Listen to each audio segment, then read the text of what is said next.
Good morning everyone. कैसे चल रही है मैथ्स की प्रैक्टिस?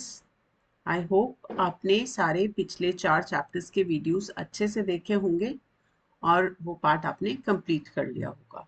तो आज के पार्ट से हम शुरू कर रहे हैं अपनी ज्योमेट्री।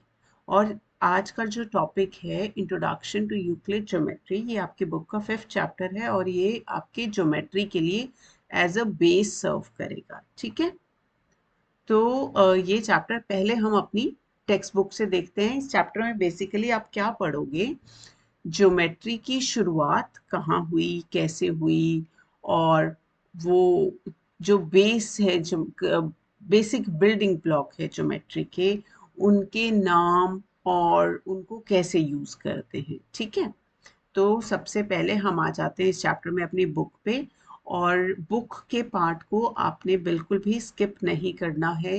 मैं बार बार अपने हर वीडियो में आपको टेक्स्ट बुक से चीज़ें कराती हूँ, कुछ कुछ कुछ पार्ट्स है जो टेक्स्ट बुक से कराती हूँ, इसलिए ताकि आपको याद रहे कि बुक बहुत बहुत इम्पॉर्टेंट है 9th-10th में। आप कितना भी कहीं से भी प्रैक्टिस कर लो पर एनसीईआरटी को आपको स्किप नहीं करना। ठीक है, तो आ जाते हैं हम अपनी बुक पे। तो बुक में मैं आपको कुछ चीजें मार्क करने को बोलूंगी, अभी आप साथ साथ अपनी चीजें मार्क करते जाओ। ठीक है, तो सबसे पहले है ज्योमेट्री वर्ड का मीनिंग कहाँ से आया। ज्योमेट्री वर्ड आता है हमारा ग्रीक वर्ड। दो ग्रीक वर्ड हैं, एक है जियो। जियो तो आप लोगों को पता है ना, जियोग्राफी। तो जियो मीन्स अर्थ और मीट्रिन मीन्स टू मेजर। ठीक है, तो इट मीन्स, अब ये लिखा है अर्थ और मेजर, इट मीन्स ज्योमेट्री का जो नाम है वो कहीं ना कहीं किसी ना किसी फॉर्म की लैंड को मेजर करने से निकला होगा। ठीक है, तो आप अगर इसको पढ़ोगे तो आपको पता चलेगा कि अलग अलग कंट्रीज में, जैसे इजिप्ट हो गया, बेबीलोनिया, चाइना, ग्रीस, इन सब जगह पे ज्योमेट्री यूज हो रही थी, पर ज्योमेट्री के नाम से नहीं हो रही थी, उनके कुछ और नाम रहे होंगे। तो जैसे इसका एग्जाम्पल यहाँ पे आपको एक बहुत अच्छा सा दे रखा है कि जब रिवर नाइल थी वो ओवरफ्लो होती थी, तो क्या होता था, अब जब रिवर ओवरफ्लो होती है तो खेतों में पानी आ जाएगा, राइट। और जब खेतों में पानी आ जाएगा तो जो लैंड ओनर्स होते हैं उन्होंने जो बाउंड्रीज बनाई है लैंड की, वो सारी की सारी उनकी बह जाती थी। अब बाद में कैसे पता चलेगा कि किसका लैंड कितना आया? तो इस पर्पस के लिए जो आपके ग्रीक, सॉरी, इजिप्शियंस थे, उन्होंने ज्योमेट्रिकल टेक्निक्स बनाई, रूल्स बनाए सिंपल एरिया कैलकुलेट करने को और सिंपल कंस्ट्रक्शन भी की। ठीक है, और इस नॉलेज को यूज करके वो क्या करते थे, जितना भी ग्रेन उगता था उसका वॉल्यूम कैलकुलेट कर लेते थे और उसके हिसाब से दोबारा कर लेते थे वो सारा काम। और यही सेम नॉलेज को यूज करके वो अपनी कनाल्स बनाते थे, पिरामिड्स बनाए उन्होंने। पिरामिड्स आपने देखे है ना, पिरामिड क्या होता है? पिरामिड है आपका सॉलिड फिगर जिसका जो बेस होता है वो ट्राइंगुलर या सर्कल होता है और उसका जो सारे फेसेस होते हैं वो टॉप में ट्राइंगल की फॉर्म में कन्वर्ज होते हैं। ठीक है, आपने ये पढ़ा होगा पिछली क्लासेस में, काइंड ऑफ, अगर मैंने यहाँ पे ये एक बना ली शेप, ठीक है, और यहाँ एक पॉइंट ले लिया, तो ये पीछे वाला बेस भी यहाँ कन्वर्ट हो जाएगा। मान लो ये मेरा, एक सेकेंड, ये कन्वर्ट हो जाएगा मेरा। और जो फ्रंट ये वाले 3D शेप बना के देखती हूँ, रुको। हम्म, हम बनाते हैं एक बार 3D शेप इसकी। काइंड ऑफ कुछ ऐसा कि मैंने ऐसा एक रेक्टेंगल सा बना लिया, या कोई भी क्वाड्रिलेटरल मेरा स्क्वायर बेस हो गया, और यहाँ एक पॉइंट है, इस पॉइंट से मेरे ये सारी चीजें मर्ज हो जाएंगी। पीछे की लाइन को मैं डॉटेड लाइन बना के रख दे रही हूँ। ठीक है, तो इस तरह की शेप, और वो जो बेस है वो आपका ट्राइंगल भी हो सकता है और स्क्वायर भी हो सकता है, बट उसके जो फेसेस हैं ये सारे के सारे ट्राइंगल होते हैं, ठीक है। तो उन्होंने पिरामिड भी बनाया, और उन्होंने ये ट्रंकेटेड पिरामिड जो ये शेप में दिया है, कि ये जो पिरामिड है, मान लेते हैं कि ये जो स्क्वायर शेप वाला पिरामिड है, अगर ये कहीं यहाँ मिल रहा होता किसी पॉइंट पे ऊपर, ठीक है, वो पॉइंट आपने यहाँ से काट दिया पिरामिड को, तो ऊपर भी स्क्वायर बच गया, नीचे भी एक स्क्वायर बच जाता है। ओके, तो ये सारी शेप्स को वो यूज कर रहे थे अपने पिरामिड्स में, और they knew the correct formula to find the volume of the truncated pyramid. क्योंकि वो वॉल्यूम ऑफ ग्रेनरीज निकाल पा रहे थे ना, इट मीन्स वो करेक्ट फॉर्मूला भी यूज कर रहे थे। इसका मतलब है कि उनको ज्योमेट्री बहुत अच्छे से आ रही थी वहां पे। अब ये तो था बाहर के कंट्रीज में। अब इंडिया में भी हमने देखा कि इंडिया के भी एग्जाम्पल है आपकी बुक में दिए हुए, इसको भी अंडरलाइन करो। इंडिया के एग्जाम्पल आ जाते हैं हमारे हड़प्पा और मोहनजोदारो में, ठीक है। हड़प्पा और मोहनजोदारो में क्या है, जो इंडस वैली सिविलाइजेशन है, जो आपने अपनी सोशल साइंस में भी पढ़ी होगी, ठीक है, और वहां पे भी ज्योमेट्री का बहुत यूज होता था।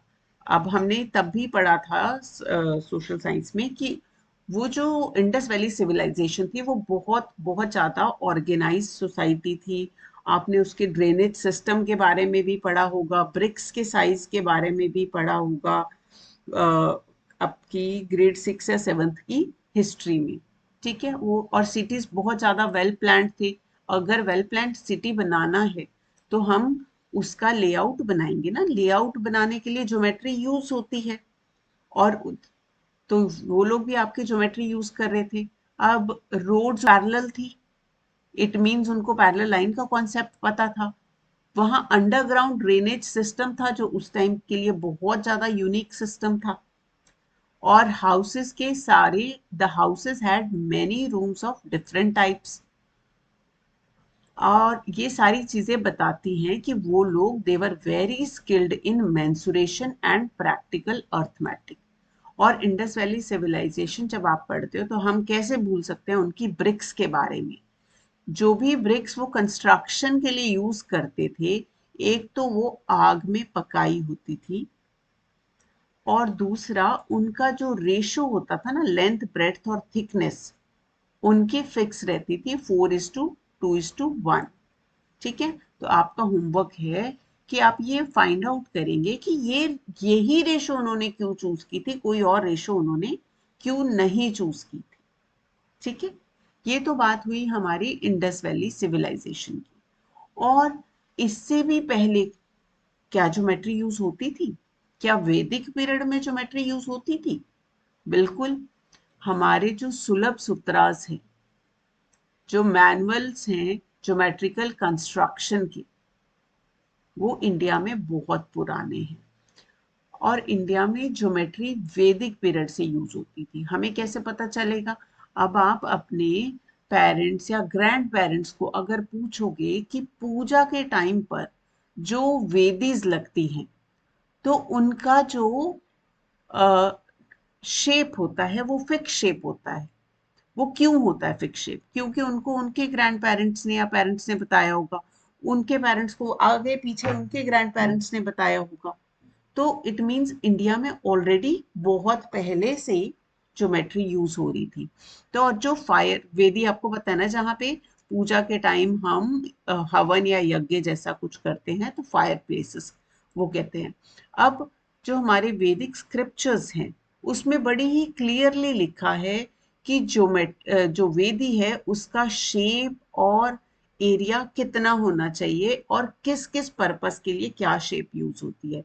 जैसे यहाँ आपकी बुक में एग्जाम्पल दिया है कि स्क्वायर या सर्कुलर शेप होती है हाउस होल्ड पूजा के लिए, और रेक्टेंगल, ट्राइंगल या ट्रेपीजियम शेप की जो वेदी होती है, वो पब्लिक वर्शिप के लिए है। जैसे पूरा गांव साथ में पूजा करता था, या पूरा उस मोहल्ले के लोग, या एक फैमिली से ज्यादा फैमिलीज जब यहाँ यूज होती थी।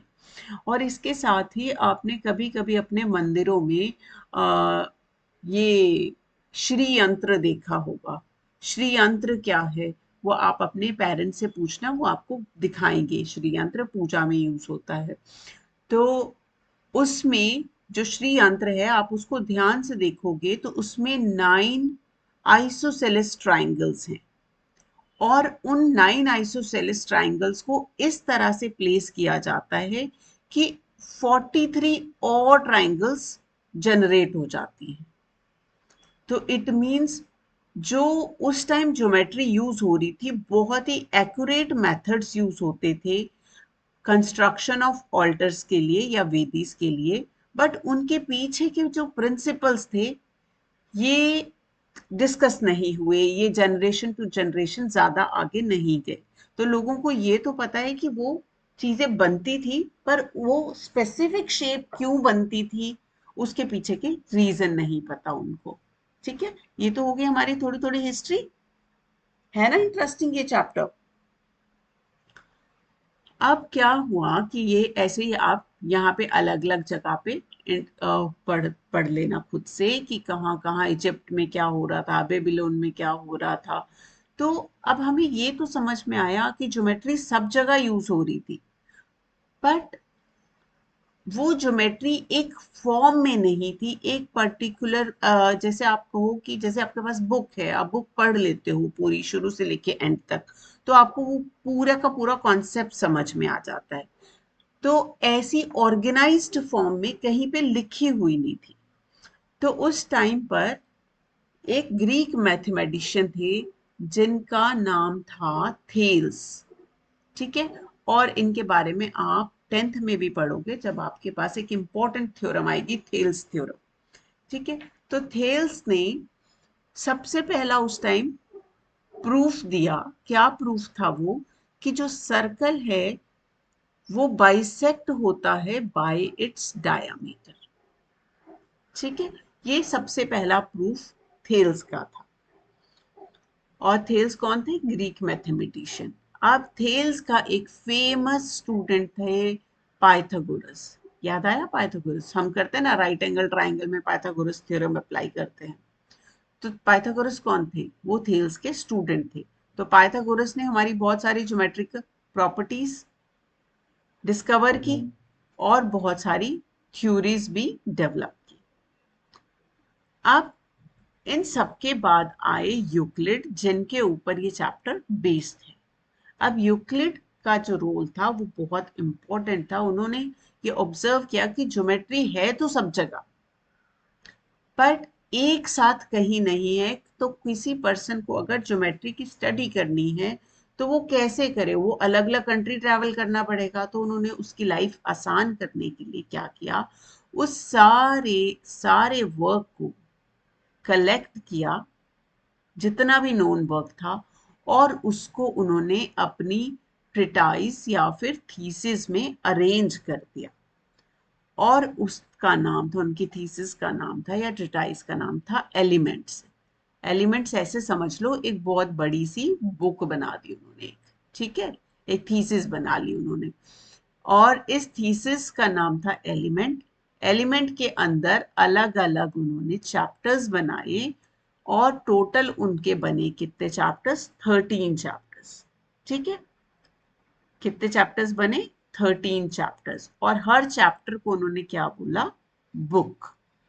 ठीक है, और इस बुक ने पूरे वर्ल्ड की अंडरस्टैंडिंग थी जो ज्योमेट्री की, उसको इन्फ्लुएंस किया ताकि अगली जनरेशन्स की लाइफ इजी रहे। ठीक है, अब इस चैप्टर में हम यूक्लिड की जो अप्रोच थी उसको, और उस अप्रोच को जो प्रेजेंट डे की ज्योमेट्री है उससे लिंक करने की कोशिश करेंगे। ठीक है,